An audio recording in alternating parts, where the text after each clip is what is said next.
The distress signal did not come with an explanation. It rarely did.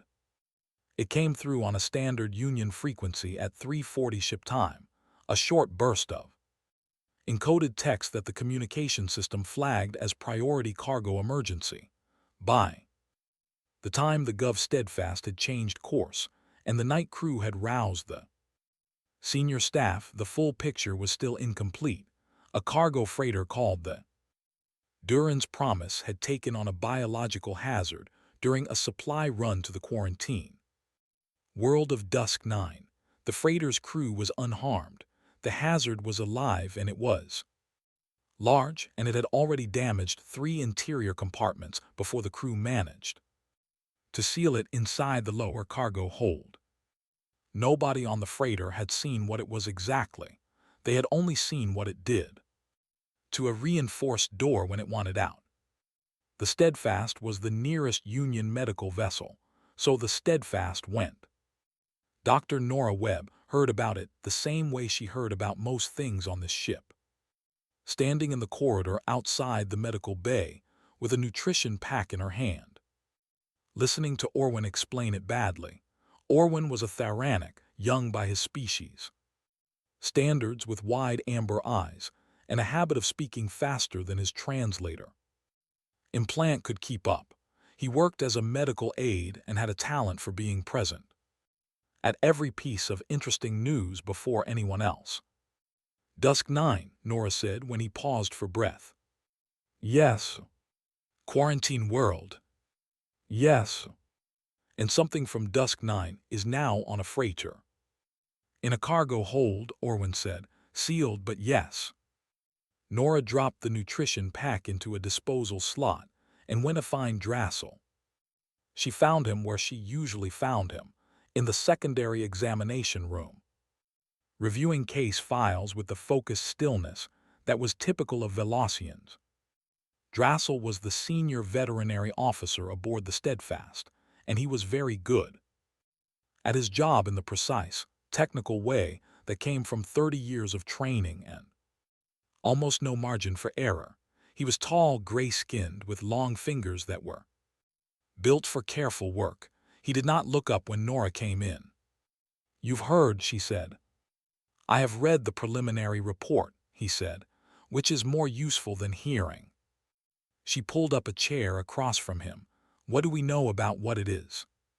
The freighter's manifest lists no fauna. Whatever is in that hold was not supposed to be there. He turned his screen slightly so she could see it, based on the damage described, the force required, the pattern of impact. My working assessment is a Ryvek. Nora had read about Ryveks. Most xenobiologists had, at least in passing.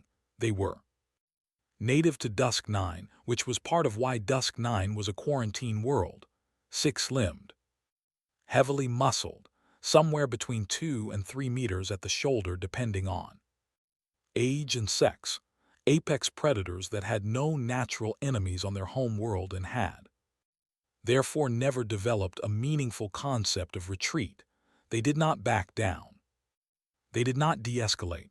When they felt threatened, they pushed forward until the threat was gone. A Ryvek that got onto a supply freighter, Nora said. Presumably during the surface stop. They are known to investigate unfamiliar objects and structures. Drassel closed the file. It is wounded. The crew reported that it was injured during the initial containment effort. I do not yet know the extent. Wounded and trapped, Nora said. Yes. She sat with that for a moment. That changes the behavior profile significantly. Drassel looked at her then, for the first time since she had entered the room. His expression was not unkind, but it was certain. It changes nothing about the containment protocol, he said. A Ryvek in open space in an unfamiliar environment. Wounded is a Category 4 biological risk. The protocol is clear. Nora knew the protocol. She had read it years ago and had not loved it then either. Category 4 meant no direct contact. Remote sedation attempts first. If those failed, chemical termination. She did not say anything else, not yet. The Steadfast docked alongside the Duran's Promise 4 hours later, a careful process of matched airlocks and sealed corridors that took longer than it should have because nobody wanted to risk any kind of pressure event near a hold containing a Ryvac. Nora stood at the observation port and watched the freighter's hull slide into place. It was a battered ship, the kind that had been through more supply runs than its maintenance schedule could honestly support. One of the exterior panels near the lower section was visibly bent outward from the inside. That was where the creature was. The first thing they did was pull the camera feeds from the hold. There were 3 working cameras left, 2 had been destroyed. The remaining footage was low quality, grainy, lit only by emergency strips along the floor, but it was enough. The Ryvac was in the far corner of the hold. It was large, larger than the database images had suggested, which meant it was an adult, probably male.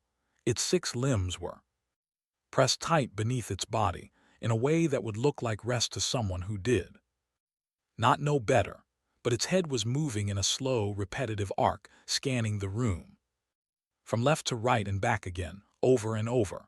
Its breathing was visible even through the poor camera quality, fast and shallow, the chest moving in quick pulses. One of its front limbs was held at an angle that was not natural. Something was wrong with it. Even from here, through a screen in bad light, Nora could see the dark stain on the floor beneath that limb. It had been bleeding for hours. Drassel stood beside her at the monitor. The rest of the observation team, 2 Union officers, Orwin, a pair of Drassel's veterinary technicians, stood slightly behind. None of them speaking. Sedation drones, Drassel said to his technicians. Prepare 2 units, we follow the protocol. Nora watched the Ryvac on the screen, the way its head moved, the way it pressed itself into the corner, not to hide, but because the corner was the only place where nothing could come at it from behind. She had seen that posture before, not in anything this large and not in anything quite like this, but the shape of the fear was the same. It was not hunting, it was not planning anything, it was simply trying to survive a situation it did not understand, in a place it had never been, with a wound that had been hurting it for most of a day. Drassel, she said quietly. The protocol is clear, Dr. Webb. I know the protocol. She kept her eyes on the screen.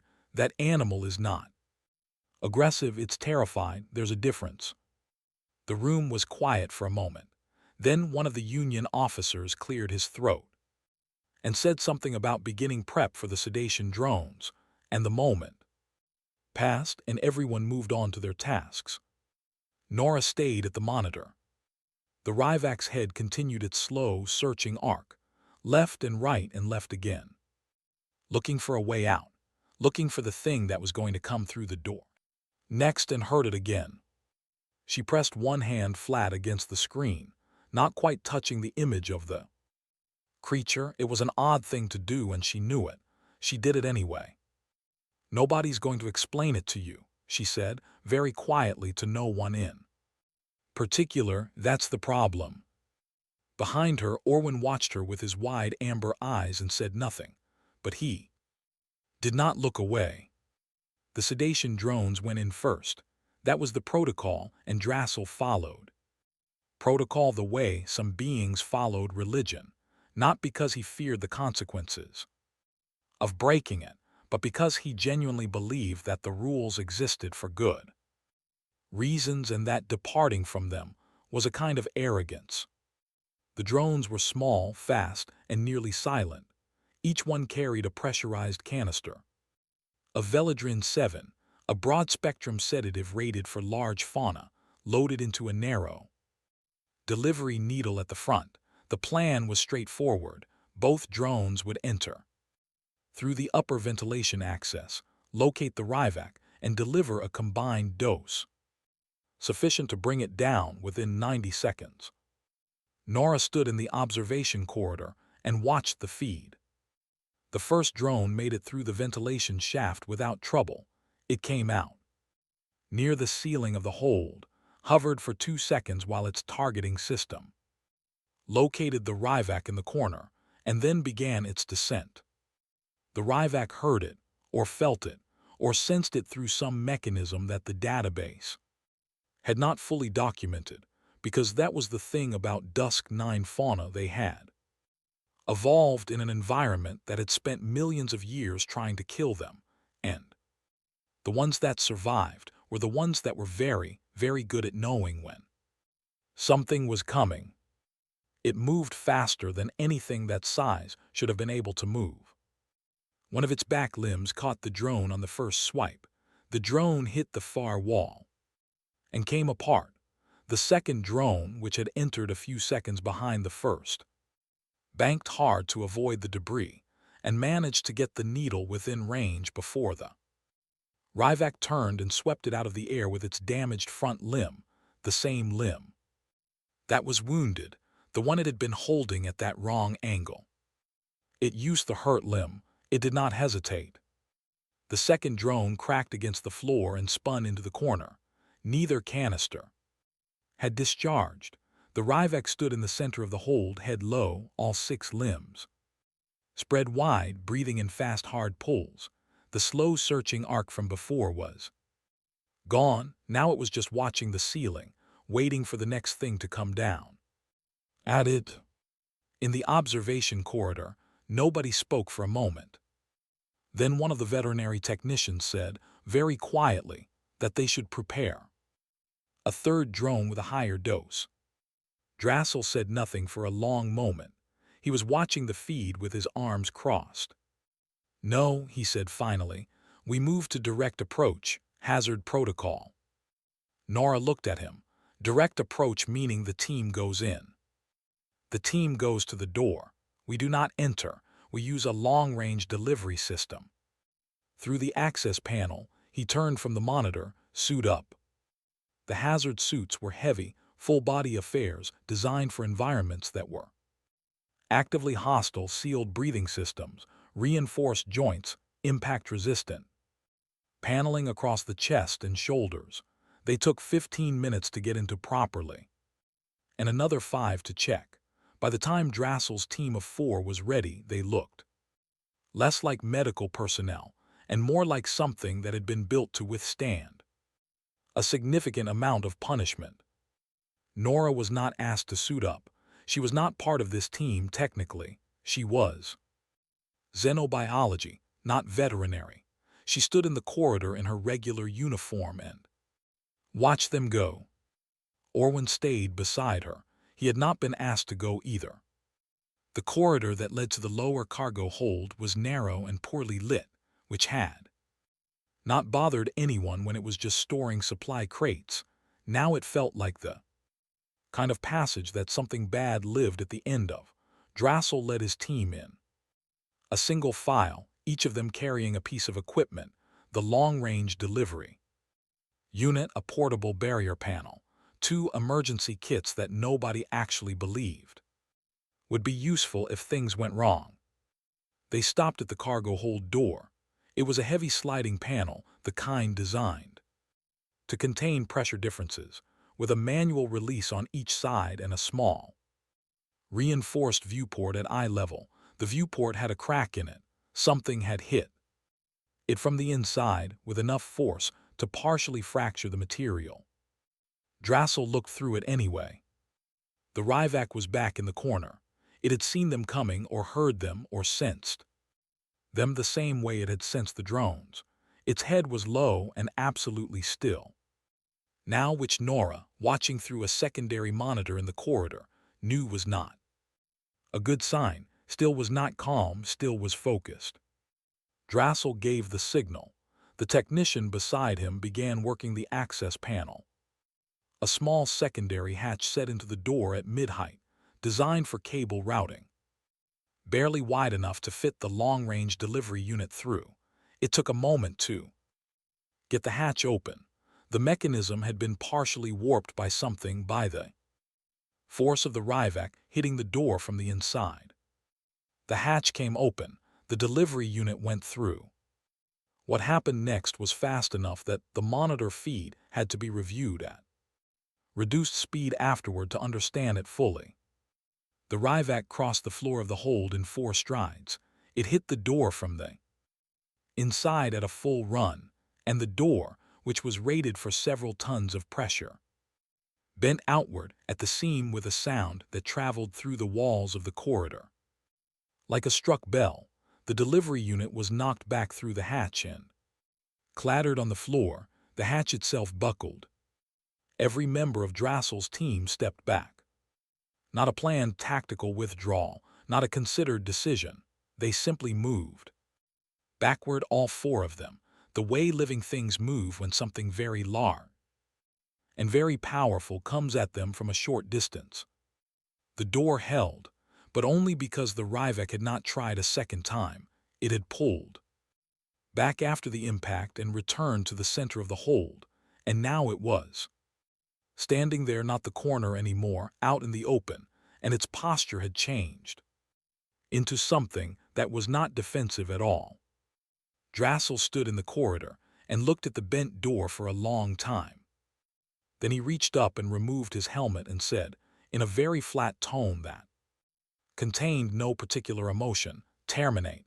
Chemical delivery through the ventilation system. We'll manage the biohazard cleanup." He turned and walked back up the corridor toward the main deck. His team followed. Orwin turned to look at Nora. She had not moved from where she was standing. Her eyes were still on the secondary monitor on the Ryvac in the hold. It was standing in the center of the floor now. Its wounded limb was shaking, not from aggression. She was fairly certain, but from the effort of what it had just done. It had blown through its own pain to hit that door, because the alternative was to let the threat get close. That was not the behavior of a creature that wanted to fight. That was the behavior of a creature that was absolutely certain it was about to die, and had decided to take the choice away from whatever was killing it. Nora picked up her nutrition pack from where she had set it against the wall and held it for a moment without opening it. Then she set it back down and went to find Commander Sevik. Sevik's office was small and neatly kept, with the particular orderliness of a being who had decided that if he could not control the chaos of deep space, he could at least control the surface of his desk. He was a Marin compact, four-armed, with dark eyes that gave very little away. He had commanded the Steadfast for 6 years, and was, by most measures, fair. He was also deeply committed to the idea that the correct people should be making the decisions in their areas of expertise, and that interference from outside those areas was a polite way of saying you thought you knew better than the expert. He was not sure what to make of Nora Webb. She knocked and entered without waiting to be told to come in, which was a human habit that he had learned not to take personally. "Drassel is recommending chemical termination," she said. "I'm aware. I want to go in instead." Sevik looked at her, into the hold. "Yes." "Alone?" "Yes." He was quiet for a moment. "Dr. Webb, you are a xenobiologist. Drassel is a veterinary officer with 30 years of experience in large fauna containment.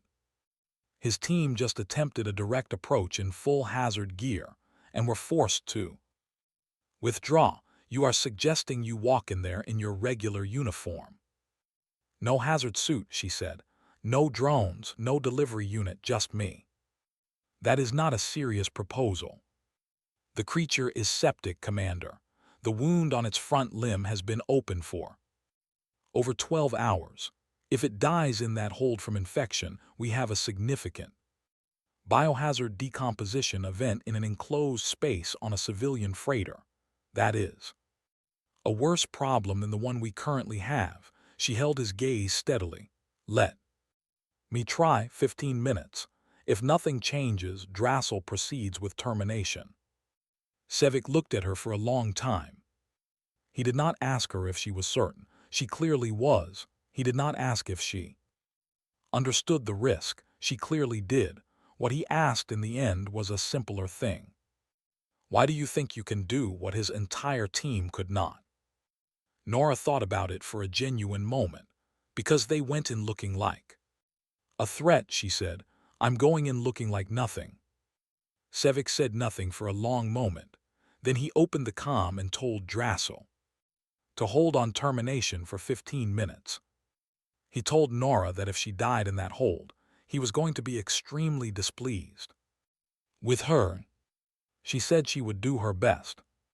Drassel was waiting in the corridor when Nora came back from Sevik's office. He was not waiting to help.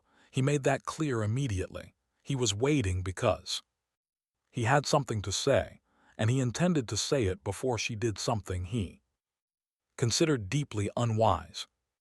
You have 15 minutes, he said. That is what Sevik told me. I want you to understand that I will not be extending that window.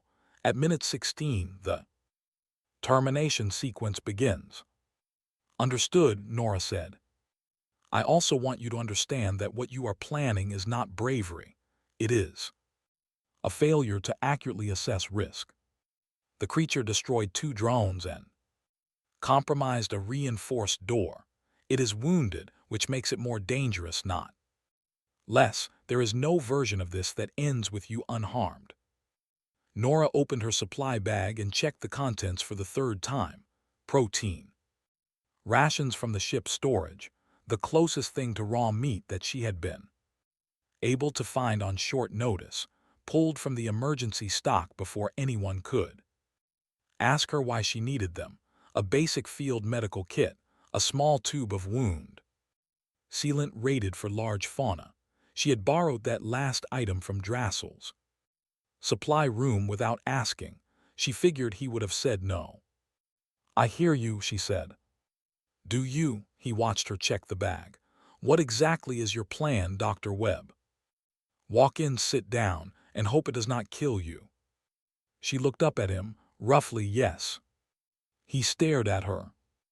It's not going to kill me, she said, and she said it the same way she might say any ordinary thing, not with bravado, not with false calm, but with the particular certainty of someone who has made a careful assessment and arrived at a conclusion, not if I don't give it a reason to.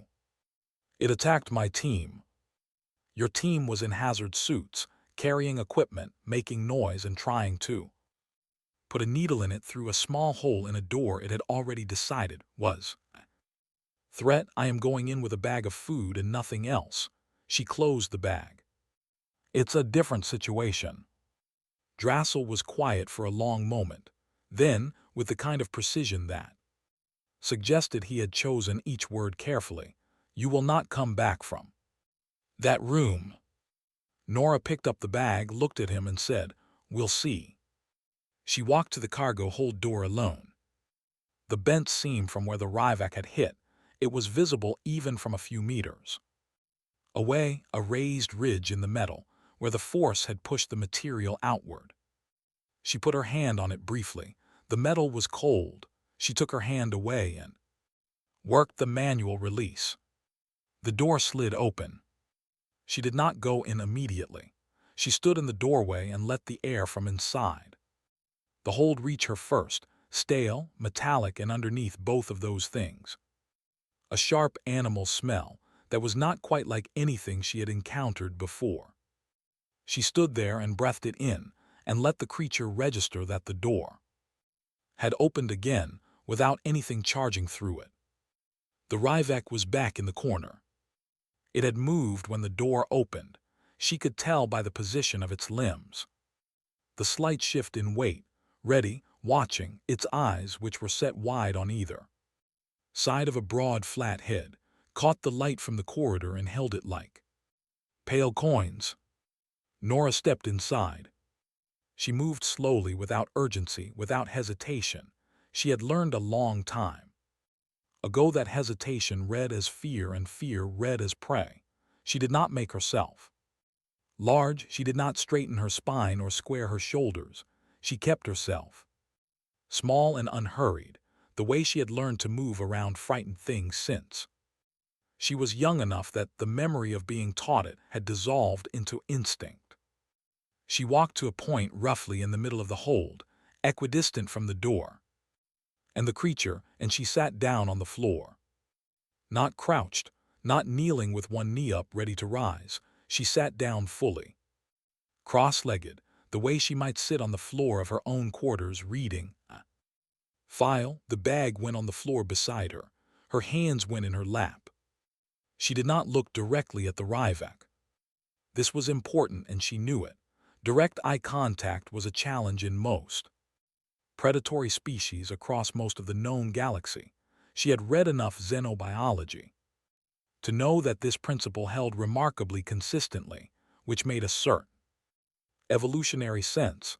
Eyes on you meant attention on you, and attention from a predator meant assessment, and assessment meant you might be next. So she looked at the floor to the left of the creature, at roughly the area just past its shoulder. And she stayed there. The Ryvak did not move. The breathing was audible in the silence of the hold, fast, shallow clicking. Slightly on the exhale, in a way that the database said indicated high stress in this species.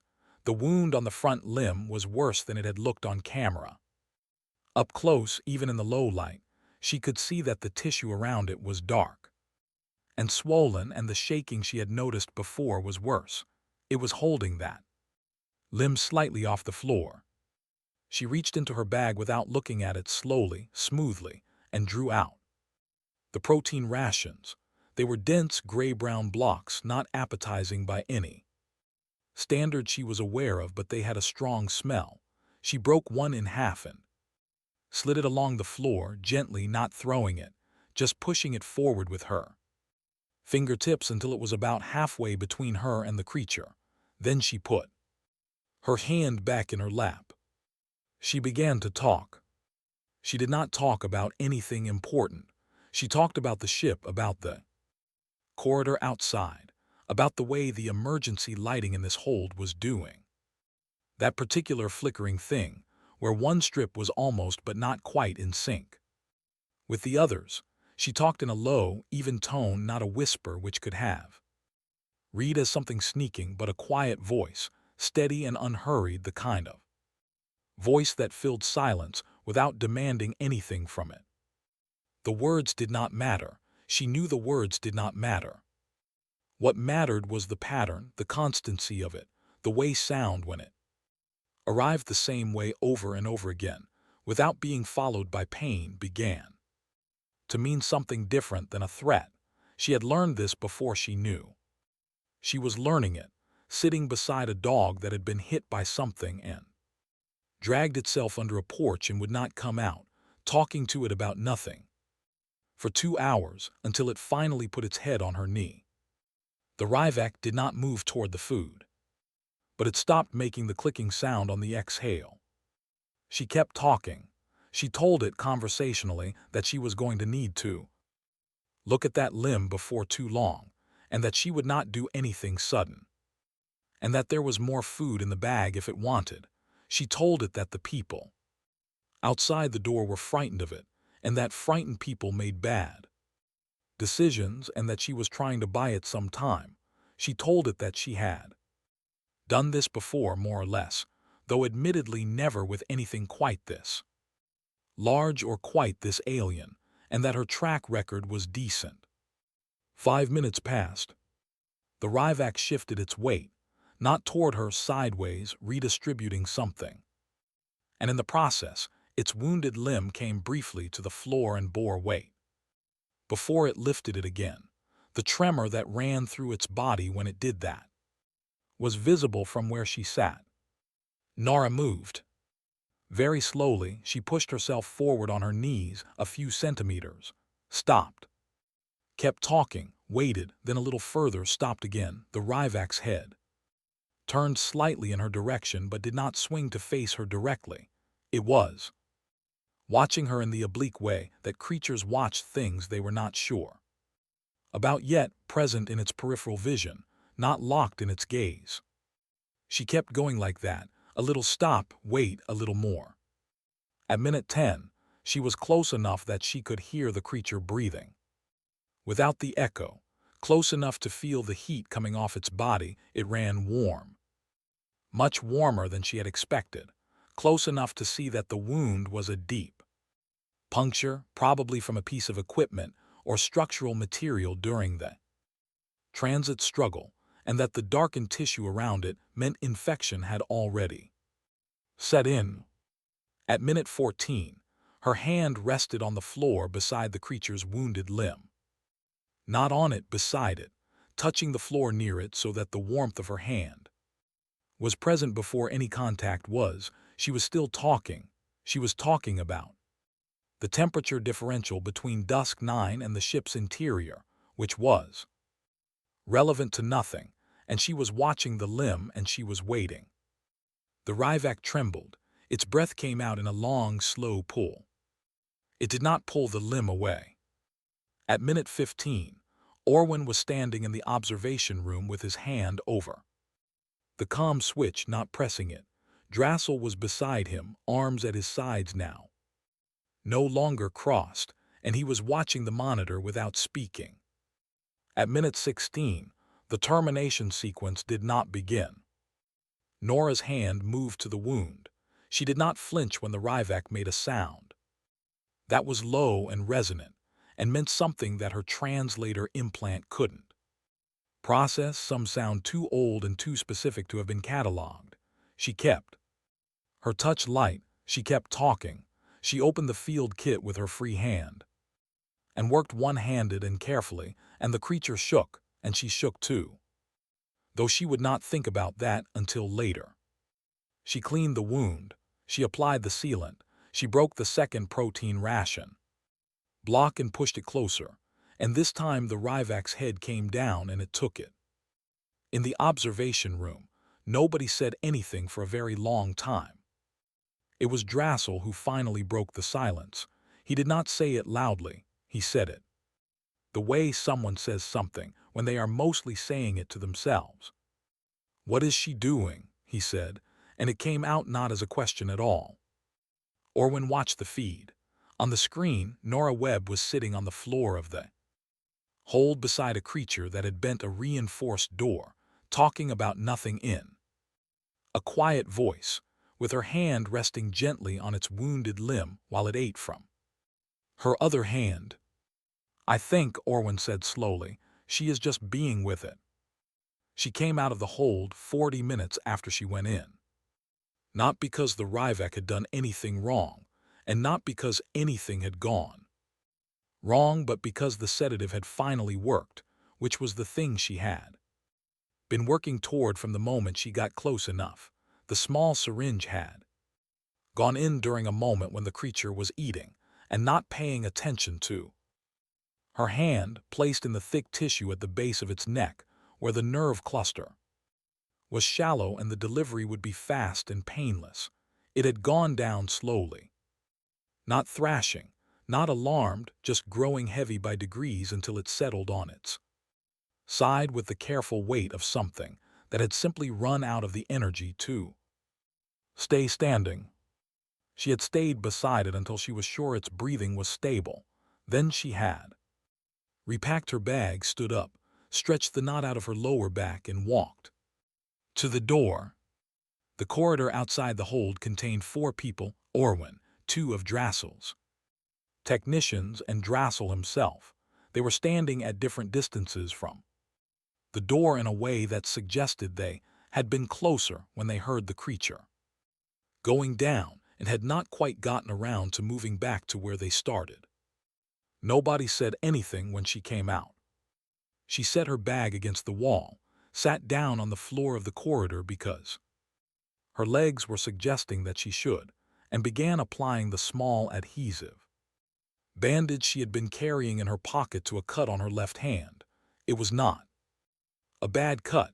At some point in the last 40 minutes, during a moment she had not registered in any conscious way, one of the creature's scales had caught the edge of her palm. It had not broken her focus. She had not thought about it until now.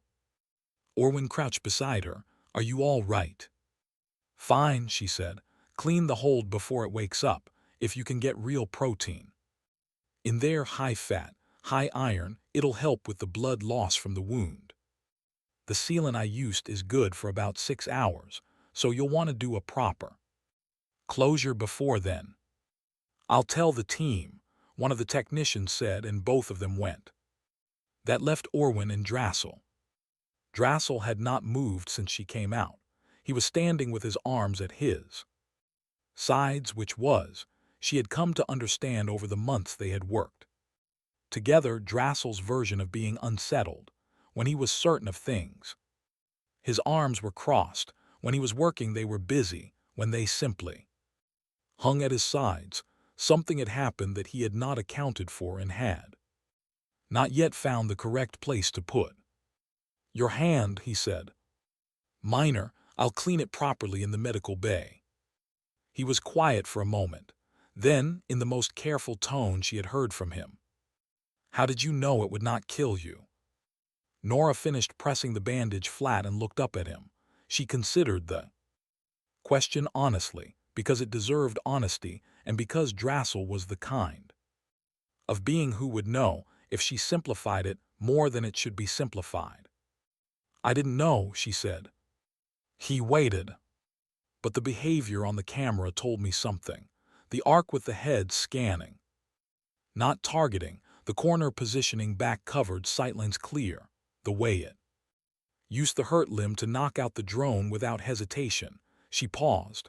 None of that is hunting behavior. Hunting is patient. Hunting is still. What I saw was something that expected to be hurt again and was trying to make that process cost. Something that's different. You are describing a distinction that requires significant expertise to make.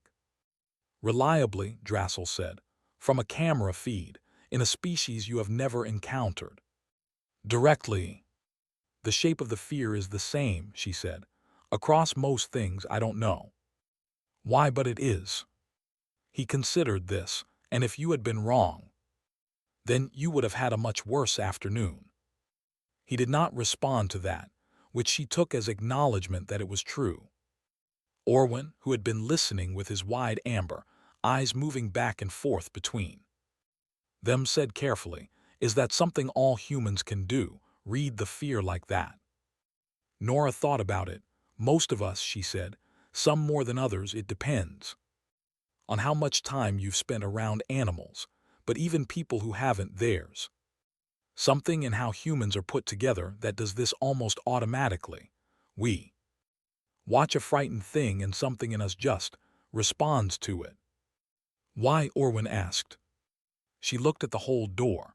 The bent seam was still there, that raised ridge of deformed metal. We spent a very long time living with animals before we went to space, she said. Tens of thousands of years, we domesticated things, we worked with things, we sat beside things that could have killed us and didn't because we found the way to make them not want to. And the ones of us who couldn't do that didn't pass anything on. She shrugged, a small lift of her shoulders. It's not courage exactly. It's closer to a very old habit. Drassel was quiet for a long time after that. Then he said simply, I see. He left the corridor. Not abruptly, not rudely. He walked away in the deliberate way he did everything, and she heard his footsteps recede toward the upper decks. Commander Sevik called her to his office an hour later, after she had cleaned up her hand and written a preliminary report on the Ryvak's condition. She went with her report already filed, because it seemed better to already have the record established before having a conversation about authorization. Sevik was sitting at his desk, 4 arms folded in a way that suggested he had already decided several things. On the desk between them was a single document, the formal incident log, which had already been flagged by the ship's compliance system because she had exceeded the 15-minute window by 25 minutes. He opened it, he noted the flag, he typed 2 words in the resolution field. She could not read them from where she was sitting, and then he closed it. I am officially nodding that you operated outside authorized time parameters, he said. Understood. The reprimand is logged. Yes, sir. He was quiet for a moment. Then he closed the file entirely and looked at her across the desk, and his expression was something she had not often seen on Sevic's face. Not warmth exactly, he was not a warm being, but something adjacent to it. The creature is alive, he said. Yes. Containable now, rather than requiring termination. The team should be able to manage it from here. Clean enclosure, proper food. And don't send anything in wearing hazard gear that looks like a weapon. He nodded slowly. Good work, Dr. Webb. She said thank you and left. In the corridor outside, she leaned against the wall for a moment by herself and let out a long breath. The ship hummed around her, the same background noise it always made, and the lights were the same color they always were, and everything was exactly as ordinary as it had been before she walked into that hold.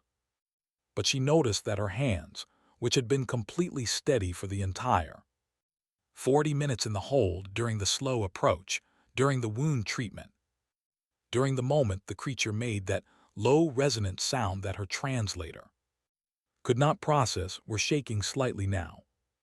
That was fine. That was how it worked. The calm went in when it was needed and came out as something else afterward.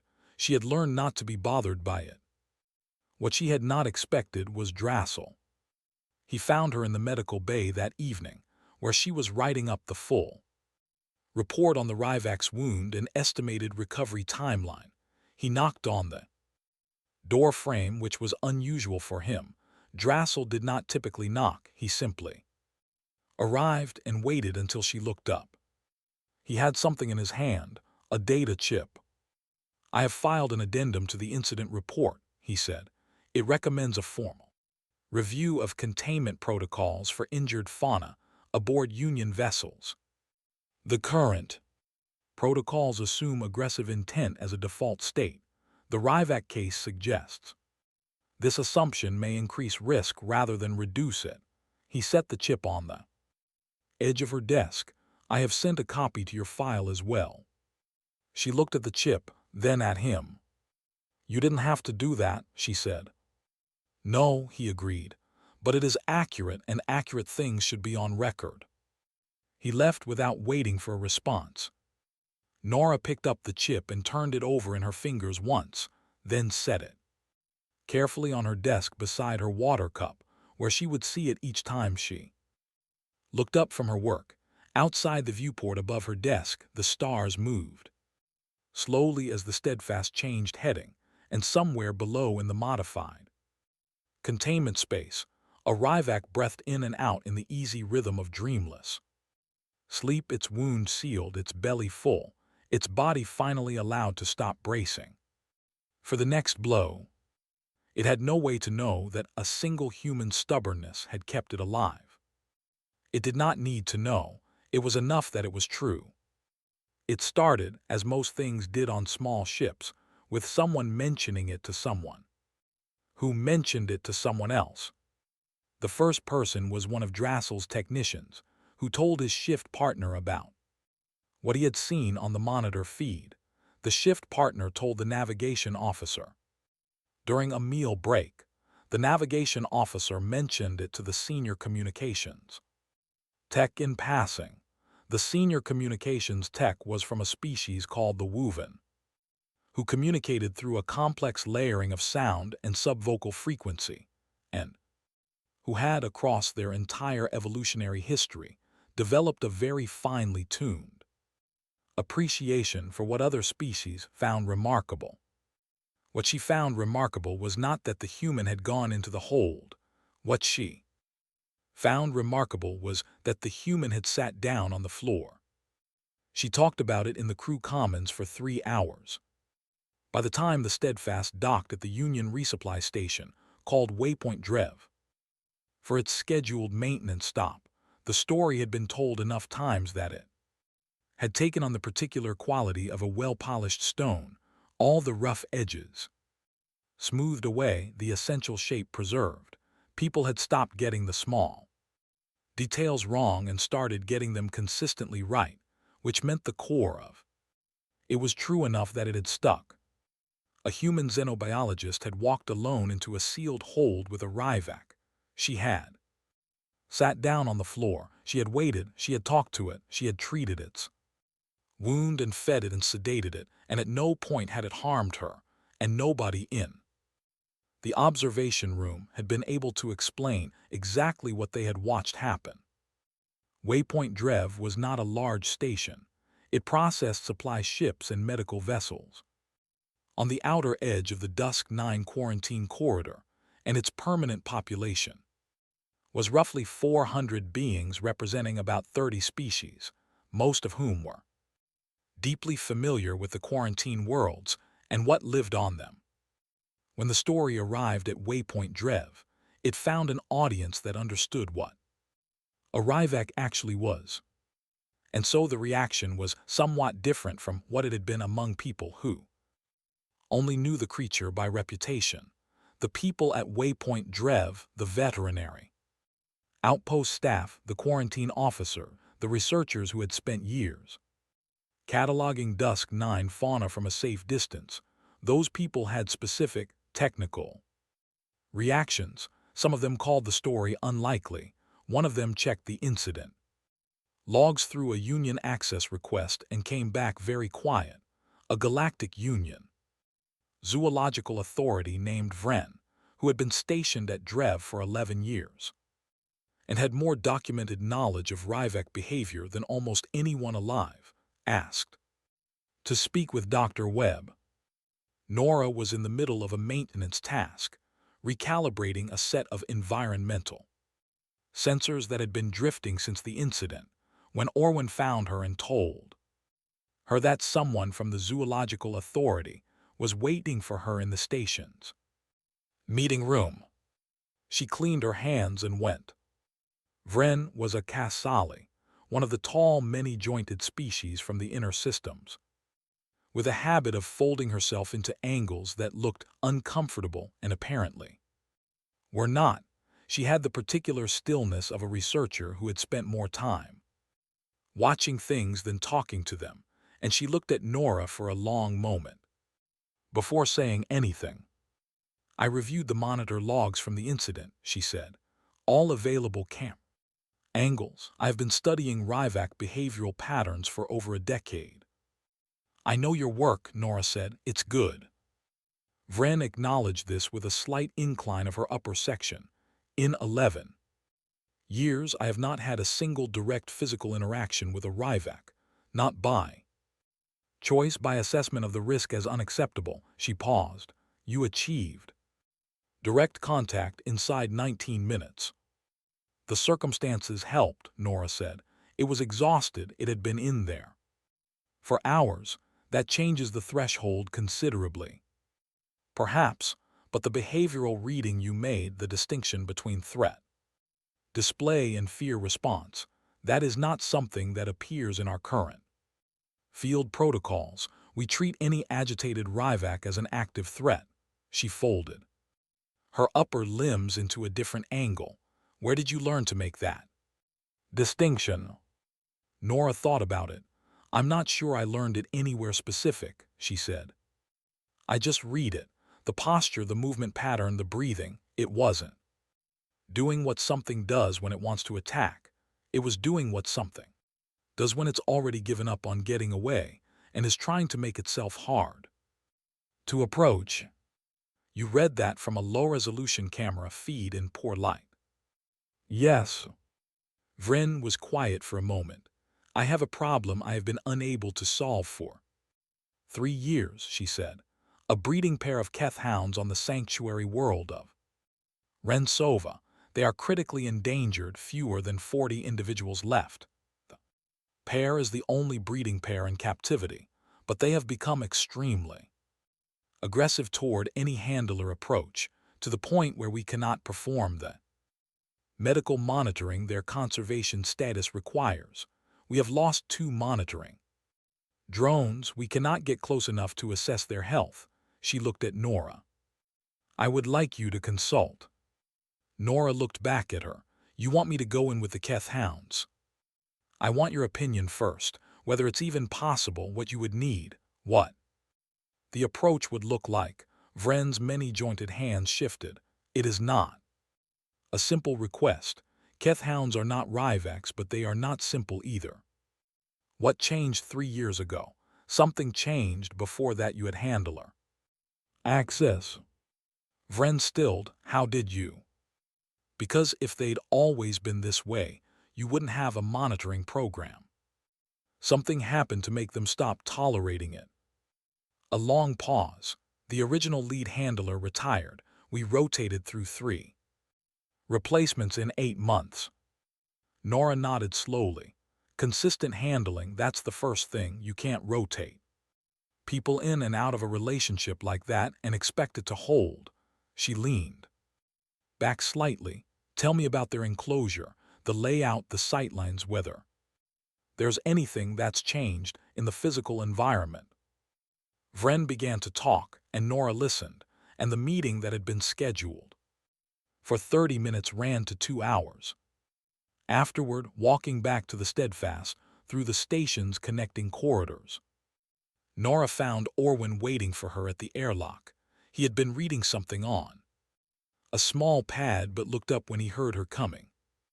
How did it go? She wants help with a conservation problem. Endangered breeding pair that won't accept handlers anymore. Nora pressed the airlock release. It's fixable, I think. Of course you think so. Orwin fell into step beside her. Does it bother you? The attention. She considered the question honestly as they walked. It's strange, she said, to be noticed for something that feels ordinary. It isn't ordinary, Orwin said. Not to anyone else on this ship, not to anyone. At that station, he was quiet for a moment. Drassel told me this morning that he is revising his training curriculum, the section on injured fauna assessment. He is adding a unit on behavioral differentiation between aggression and fear. Response, he paused. He did not mention your name when he told me, but he showed me the new section. The example case study he is using is the Ryvak. Nora stopped walking. She stood in the middle of the corridor for a moment, processing this. He didn't say anything to me, she said. No, Orwin agreed. He wouldn't. He tilted his head slightly, but he did it. She thought about Drassel, standing in the corridor with his arms at his sides. About the data chip he had set on the edge of her desk, without asking for a response. About the way he had watched the monitor in the observation room and the way his face had changed at the moment she sat down on the floor, and the way he had said, "What is she doing?" as though he was asking himself a question he did not yet have the framework to answer. 30 years of training, a species that had built its entire medical approach on correct assessment and controlled risk in protocol followed to the letter. And he was rewriting the curriculum. Huh, she said. Yes, said Orwin. They walked the rest of the way back to the ship in a comfortable silence. The station rotated slowly outside the viewports they passed, its docking arms lit in steady amber against the dark and further out than the station, invisible from here but present in the data on every navigation chart in the sector.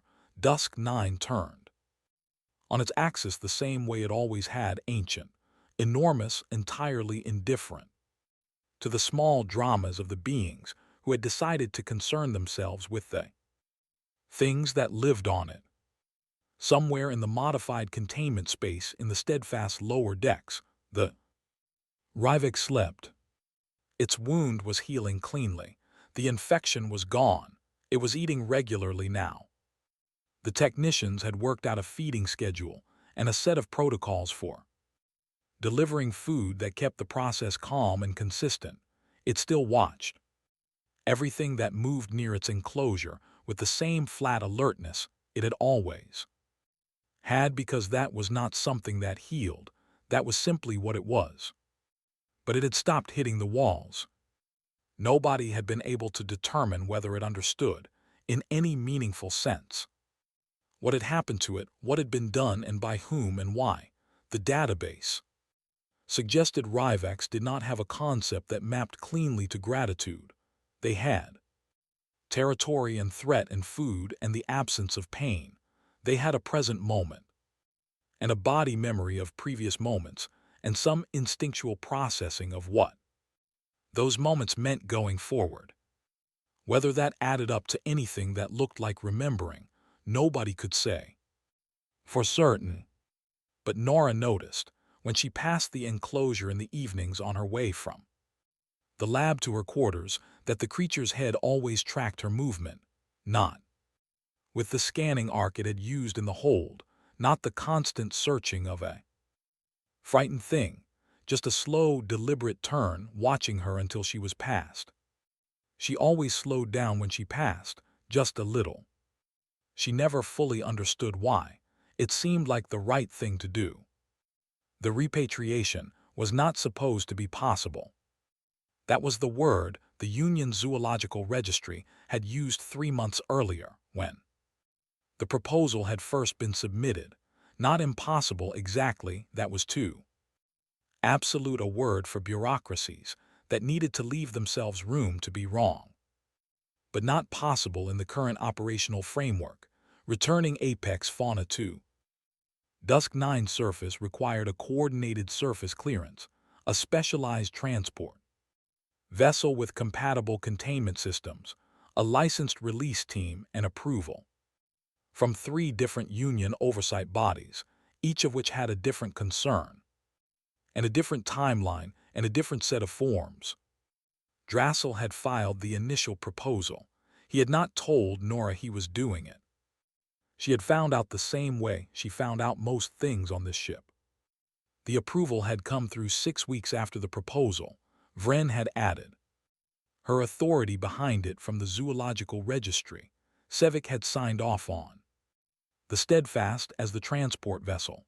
The 3 oversight bodies had taken 2 weeks, 3 weeks, and 4 weeks respectively, and had approved in that same order, which meant the 4th and 5th weeks had involved a significant amount of waiting that nobody on the ship had been visibly impatient about, because impatience would have meant acknowledging how much they had come to care about whether this particular animal got home.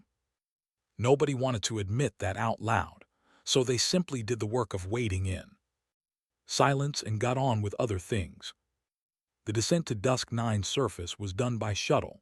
The Steadfast held orbit while the release team went down. The team was small. Drassel, 2 technicians, a Union oversight representative named Cell, who had barely spoken since boarding the ship 2 days ago, and Orwin, who had volunteered so quietly and so persistently that Sevik had eventually included him to stop being asked. And Nora. Protocol said she should remain on the ship. Sevik had reviewed the protocol, and then he had looked at Nora standing beside the shuttle bay door. And then he had reviewed the protocol again, and then he had told her to get on the shuttle and not to make him regret it. She had gotten on without a word. Dusk 9 from the surface was not what the maps suggested. The maps described it in data, atmospheric composition, gravity coefficient, surface temperature ranges, terrain type. The maps were accurate, but they did not say anything about the color of the sky, which was a deep greenish-gray, like something that had been a different color before and had slowly changed its mind. They did not say anything about the smell of the air, cold and faintly mineral, the smell of a place that had been doing its own thing for a very long time without reference to anything outside itself. They did not say anything about the way the wind moved across the rocky lowland plain where the shuttle put down, steady and consistent and indifferent. The containment unit came off the shuttle on its mobile platform. It was a solid piece of equipment, sealed and smooth, and the creature inside it had been calm for the last 6 hours of transit, either because it sensed something, some shift in air or motion or smell, that meant something to a body that had been built for this place, or simply because it had finally run out of fear. Nora did not know. Which, she was not sure it mattered. The release point was a flat area at the edge of the lowland, where the rocky ground gave way to a wider terrain that stretched out toward the horizon in broken ridges and shallow valleys, good cover, good sightlines, the kind of ground that a creature with 6 limbs and a preference for peripheral vision would know exactly how to use. They opened the containment unit from a safe distance, via remote, the way the protocol specified. The front panel came down and settled on the ground, and then nothing happened for a long moment, just the wind and the gray-green sky, and the open plain, and the dark interior of the unit. Then the Ryvek came out. It came out slowly, not cautiously, that was not quite the right word, deliberately. It set each limb on the actual ground of dusk 9 one at a time, as though it was making sure each one was real before committing weight to it. Its head came up and it breathed in, long and deep, and something in its posture changed in a way that was very small and very total, a settling, like something that had been held at an unnatural angle for months, finally being allowed to return to where it belonged. It stood there for a while. Nora was standing 30 meters back, which was further than she would have chosen, and closer than Cell from the oversight body was comfortable with. She was watching the creature and not talking, for the first time in any of the moments she had spent near it. The Ryvak began to move. It went slowly at first, the front limb that had been wounded testing the ground before it bore weight, and then with more confidence. And then faster, all 6 limbs finding the right rhythm, the gait that was built into the deep structure of its body, the one that had been waiting under months of confinement and stress and strange surfaces for a chance to come back. It moved out across the plain in a line that curved slightly left, following something, a scent or a sound or a feature of the terrain that only it could read. And then it stopped. It had gone perhaps 100 meters. It stopped and it turned its head and it looked back.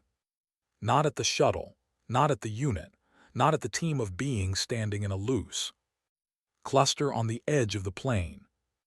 At Nora. It turned its head, and it looked at her in the direct way it had never looked at anyone in the months since the hold, the flat, specific gaze that it usually kept turned away from whatever was near it, because direct attention meant assessment. And assessment meant something was either prey or threat, and neither of those categories had applied to her for a long time. But it looked at her directly, for a long moment, not moving. Nora did not move either. She stood on the rocky ground of Dusk 9 and looked back at the Ryvak across 100 meters of open plain, and she did not say anything. And her hands were completely still. Then the creature turned away and kept walking, and the terrain swallowed it by degrees, first the lower body, then the distinctive outline of its shoulders, then the flat wide head, until there was nothing left but the empty plain and the steady wind, and the sky that had been green-gray for longer than any of them had been alive. Nobody moved for a while. It was Drassel who came to stand beside her. He had been at the back of the group, which was also not where he usually stood, and he moved forward quietly until he was beside her rather than behind her, which was, she had come to understand, as close as Drassel got to saying that he wanted to be in the same place as someone. For the same reason. They stood together, looking at the empty plain. "Did it recognize you?" he asked. "Yes," she said.